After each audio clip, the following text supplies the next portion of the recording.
Сегодня одна любительница Пушкина, пушкиноведка, так сказать, задала мне вопрос. А вы знаете, как Александр Сергеевич Пушкин познакомился с, ну как ее, с Керн? Я говорю, нет. Она мне говорит, вот так-то вот. А я говорю, извините, а вы знаете, кто в 1886 году играл против Вильгельма Стейниса на первом официальном чемпионате мира по шахматам? Нужно было только посмотреть на ее физиономию. Иоганн Цукерторт.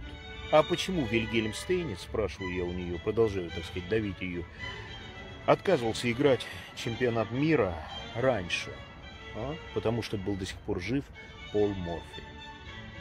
Any questions? Вопросы есть? Ну, это, говорит, добил уже.